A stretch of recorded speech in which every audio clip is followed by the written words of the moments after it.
안녕하십니까. 오늘부터 신용호의 문화형 토론을 강의할 신용호입니다. 지난번에 이제 문화형 토론 시작하면서 대담을 마쳤는데 저하고 대담하신 조은익 회장님께서 제 소설을 잠시 소개해 줄 수 있냐 그랬습니다. 그래서 제가 이걸 특별히 만들었습니다. 제가 쓴 소설은 천추태후. 저는 이 천추태후 다른 사람들하고 조금은 이렇게 다른 시각에서 봤습니다. KBS가 그런 식으로 드라마를 했겠죠. 드라마 했었죠. 뭐냐면 요동정보를 기획한 고려 최고의 여걸이라고 했습니다. 천추태후를 판문마탈이다 이런 사람도 있고 그런데 저는 아니다. 천추태후야말로 요동정벌, 요즘에 거란과 고려전쟁 그런 것도 하는데 역사가 왜곡되면 안 되는 거예요. 근데 거란과 고려전쟁도 제가 알기로는 조금은 지금 그래요. 하지만 어쨌든 간에 남이권 비판하고 싶지 않지만 분명히 말씀드리지만 고려의 국경이 청천강이다 이런 건 아니라는 거예요. 그래서 저는 천추태후야말로 요동정보를 기획한 고려 최고의 여걸이라고 했습니다. 그 다음에 두 번째, 명성황후는 시해당하지 않았다. 명성황후가 우리는 흔히 을미외변이라고 그러죠. 을미외변 때 이제 명성황후께 시해당했다고 우리는 알고 있는데 그날은 절대 돌아가시지 않았습니다. 그거는 2001년인가 2000년 1월호 신동아에 나온 보고서를 보면 외교 보고서죠. 거기 보면 그게 행간을 읽어보면 나와요. 그래서 제가 이제 명성황후는 시해되지 않았다. 그거 썼고, 그 다음에 요동묵시록. 요동묵시록은 상하고인데 상고는 소현세자가 과연 그렇게 나약했냐. 우리는 소현세자를 좀 많이 나약하고 이런 사람을 표현하는데 아니다. 상권에서는 소현세자가 부르던 노래 그래. 소현세자는 청나라에 볼모로 갔지만 청나라에 볼모로 갈 때도 자신이 볼모로 가기 전에 청나라에서 화의를 하려면 세자가 나와라 할 때 백성 없는 나라가 어디 있고 나라 없는 세자가 어디 있냐. 내가 가겠다. 그 사람들이랑 화의를 하러 가겠다. 그랬대 중신들이 말렸죠. 지존께서 어딜 가시냐 이래갖고. 그리고 용기 있게 모든 거에 대처하셨던 분이에요. 그리고 청나라에 볼모로 가셔서도 실질적으로 청나라에 앞장서서 문물을 수입하고 이러는 바람에 오랑캐들이랑 야합했다라는 인조의 오해를 받아서 돌아가신 거거든요. 그리고 이제 그 뒤에 효종이 이제 김자점이 사실 큰 역할을 했대요, 그때. 그래서 그 뒤에 이제 김자점이 힘을 써서 효종 대왕을 이제 옹립하는데 효종께서도 그러면 그 사람들한테 안주했냐면 그게 아니에요. 그분도 북보를 기획해서 최초로 훈구 대신이 아닌 이완대장을 훈련대장으로 삼을 정도로 북보를 위해서 개혁적인 행동을 하시잖아요. 그래서 그런 얘기를 쓴 거고, 요동별곡은 이제 2011년에 문광부 우수도서로 이제 선정이 된 책인데, 이 우수도서로 선정된 책이면서 이거는 이제 쉽게 말하면 만주가 우리 땅이라는 거예요. 근데 만주가 우리 땅인 방법이 뭐냐면 일제시대 때 많이 문제가 있었다. 그런 얘기입니다. 그래서 이제 만주, 명성황후 다 그런 얘기들이고요.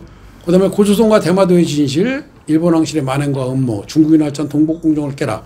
이게 이제 환단고기를 찾아서 1, 2, 3인데 여기서의 환단고기의 의미는 무슨 이렇게 종교적인 그런 의미가 아닙니다.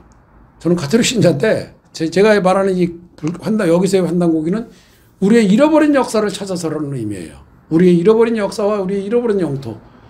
제가 지난 시간에 대담을 통해서 말씀드렸지만 문화가 축적된 게 역사고 문화와 역사가 이루어진 땅이 영토거든요. 그러니까 근데 우리는 그 문화와 역사를 잃어버리고 있어요. 만주에서 대마도까지.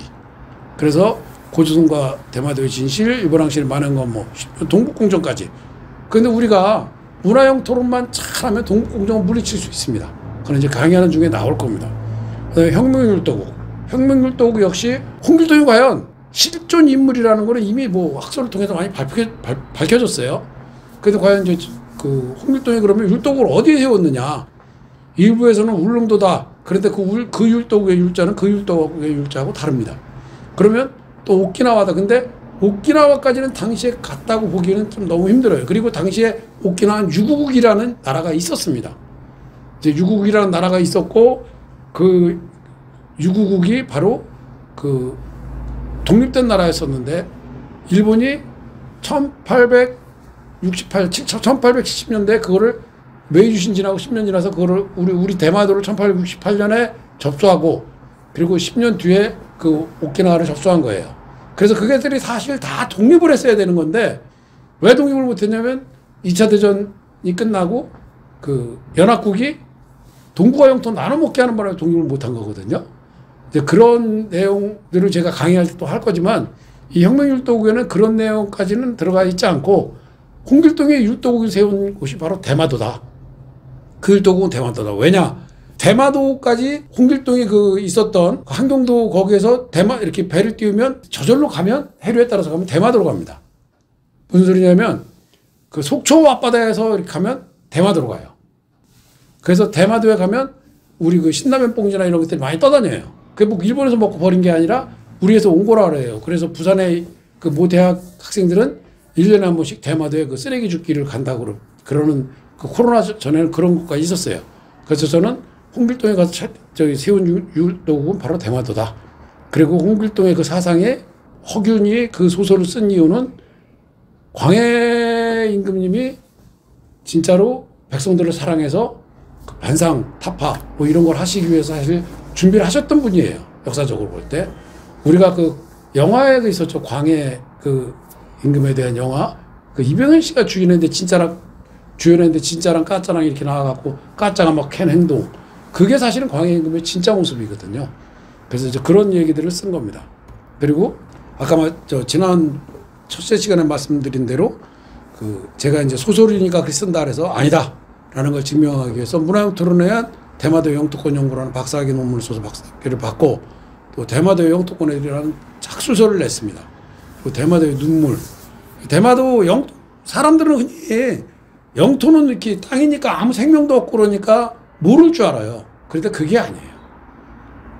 내가 영토를 잃어버리면 가슴 아픈 것처럼 영토도 주인하고 결별하면 힘듭니다. 새로운 사람이 와서 핍박하고 이러면 힘듭니다.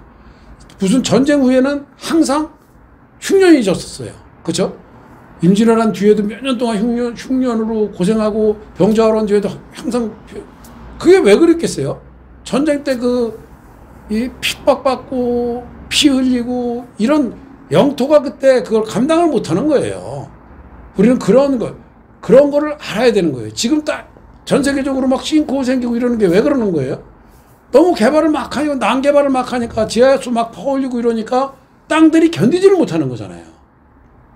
그러니까 그거를 알아야 되는 거예요. 사람만 슬프고 사람만 힘든 게 아닙니다. 영토도 똑같이 그래요. 그래서 대마도는 지금 일본이 강점하고 나서 눈물을 흘리고 있다. 그런 내용이고요. 그 다음에 만주의 영토권은 지난 시간에 제가 말씀드렸듯이 그 십수편의 논문을 쓴 논문에서 제가 그 논문을 가지고 이제 만든 또 논문을 다시 다듬고 또 새로운 학설을 공부하고 이래서 만든 책이고 그리고 만주의 분노는 이제 코로나와 대고리국의 진실이라는 부제를 달았는데 대고리국은 역사 속에 사라진 우리 만주에 세우려던 나라입니다. 이거 실제로 있었던 일이에요. 한중일 삼국이 만주에 나라를 세우려고 했던 거거든요. 그거하고 이제 코로나가 중국 무한에서 했던 그런 얘기들인데 한번 여러분이 그러니까 우리 영토가 이거는 만주다. 그 다음에 요전에 말씀드린 저기는 우리 영토가 대마도다. 그래서 만주에서 대마도까지가 우리 영토라는 게 결국 이 마지막 요즘에 쓴 최신작들입니다. 자, 그러면 이제 제 책은 요 정도에서 소개를 끝내고요. 문화영토론과 영토문화론. 그래서 만주에서 대마도까지의 본격적인 강의를 시작해 보겠습니다. 먼저 만주와 대마도입니다. 그럼 제일 궁금한 게 그거잖아요. 우리 영토가 만주에서 대마도까지라면서 왜 그럼 만주와 대마도가 지금 우리 영토가 아닌데? 그쵸? 그 강탈을 당한 경위는 바로 그렇습니다. 첫째, 시간적으로 볼 때 대마도는 메이지 유신, 1868년에 그 메이지 유신을 성공하기 위한 일본 혁명 세력이 사무라이를 혁명에 끌어들이기 위한 수단으로 정한론에 활용합니다. 무슨 소리냐면 사무라이들은 전쟁을 해야 빛을 보는 군인이에요. 그런데 당시 일본이 약 200 몇십 년간을 평화로운 시대였었거든요. 그러니까 각 우리가 서양 그럼 우리는 잘 이해가 안 되지만 서양으로 말하면 영지예요, 영지. 그럼 금방 이해가 되실 겁니다. 중세시대의 서양의 영지. 그 영지에 있는 군사들, 번에 있는 사무라이들이 이게 놀고 봉급받는 거잖아요.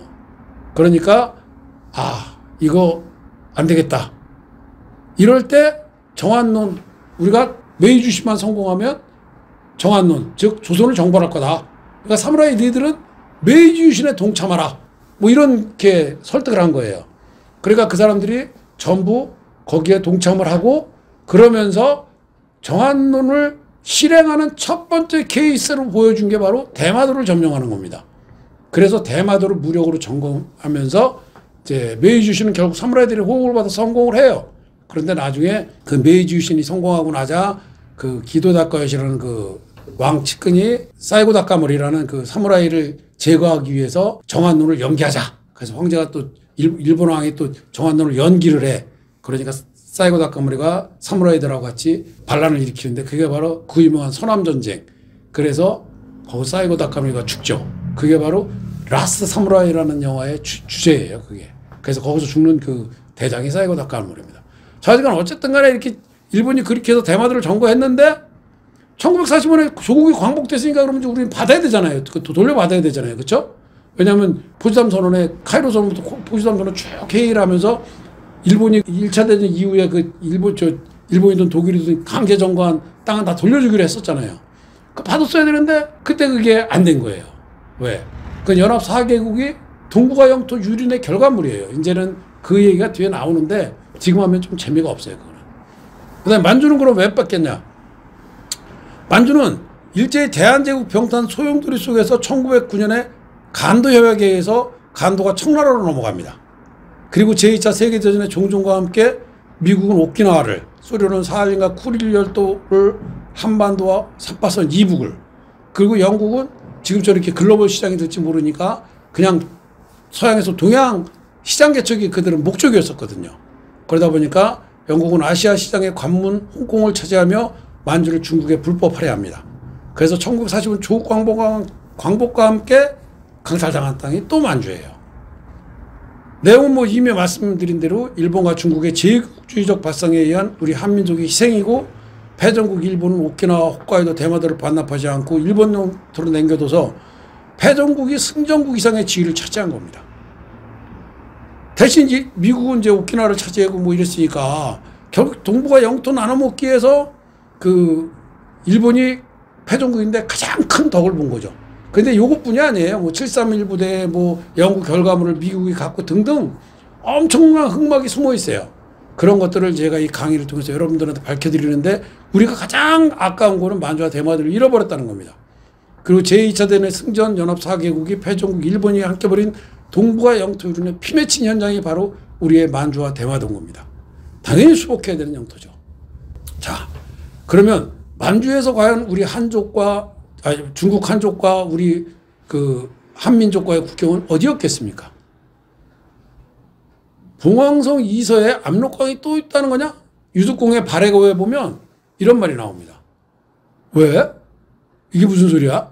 그러니까 유득공이 막 이거를 이렇게 하다 보니까 발해거를 쓰다 보니까 압록강이 나오는데, 이게 지금의 압록강만 갖고는 해결이 안 되는 거예요. 그러니까 그러면 봉황성 이서에, 봉황성은 저 위에요. 저 위에. 봉황성 이서에 또 있다는 거냐? 봉황성 여기쯤 된 거야. 이후에. 여기 나와 있을지 모르겠어요. 근데 그래 압록강이 또 있다는 거야? 여기쯤 되는 봉황성 이서에 압록강이 또 있다는 거냐? 라고 의문을 던졌는데 그 압록강이 있었던 거예요. 왜냐? 어디에 나오냐? 삼국유사에 나옵니다. 요술은 일명 압록으로 지금은 안민강이라고 한다. 즉 요하가 압록강으로 불렸었다는 겁니다. 그래서 한족 중국과의 국경은 현재 압록강이 아니라 요하가 바로 압록강이라는 거예요. 자, 오늘은 그러면 여기까지 하고 다음 시간에 이제 본격적으로 문화형 토론을 강의하겠습니다. 감사합니다.